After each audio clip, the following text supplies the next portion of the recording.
Hi guys, இன்றைக்கி நம்ம என்ன பார்க்க போகிறோம் அப்படின்னா, இன்றைக்கி நம்மளுக்கு ஒரு ப்ரௌனி ஆர்டர் வந்திருக்கு. பட் ஆனால் ப்ரௌனி பீசஸாக கேட்கல. அவங்க வந்து ஒரு ஸ்லாபாக கேட்டிருந்தாங்க.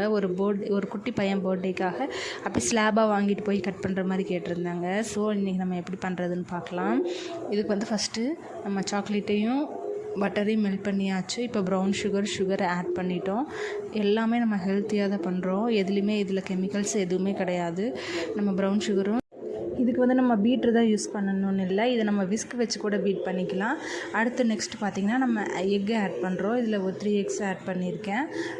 எக்கு ஃபுல்லாக மிக்ஸ் ஆகிற அளவுக்கு நல்லா பீட் பண்ணிக்கோங்க. இதில் ஒரு வெண்ணிலா எசன்ஸ் ஊற்றியிருக்கேன், அந்த கிளிப்பை ஆட் பண்ண மறந்துட்டேன். நெக்ஸ்ட்டு வந்து நம்ம மைதா மாவு எடுத்து வச்சுருந்த மைதா மாவு இதில் ஆட் பண்ணி நல்லா மிக்ஸ் பண்ணிக்கணும். ஃபுல் அண்ட் ஃபுல் நல்லா மிக்ஸ் பண்ணி எல்லா மாவும் நல்லா கலந்து வரணும். நெக்ஸ்ட்டு பார்த்திங்கன்னா ஒரு டின் ரெடி பண்ணி வச்சுருக்கேன். இந்த டின்னில் வந்து கிரீஸ் பண்ணி பட்டர் ஷீட் போட்டு வச்சுருக்கேன்.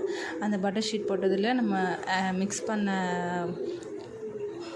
பண்ண பேட்டர் எடுத்து நம்ம ஊற்றிட்டு எப்பவும் போல் வழக்கம் போல் 180 டிகிரி செல்சியஸில் 10 மினிட்ஸ் ப்ரீ ஹீட் பண்ணலாம். அவனில் ஒரு 25 மினிட்ஸ் நான் வச்சு எடுத்தோம் அப்படின்னா நம்மளுக்கு ஒரு ப்ரௌனி ஸ்லாப் ரெடி.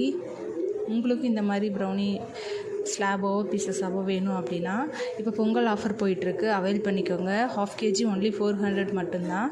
ஸோ இப்போவே உங்களுக்கு தேவையான ப்ரௌனியை ஆஃபரில் அவைல் பண்ணிக்கோங்க. By guys.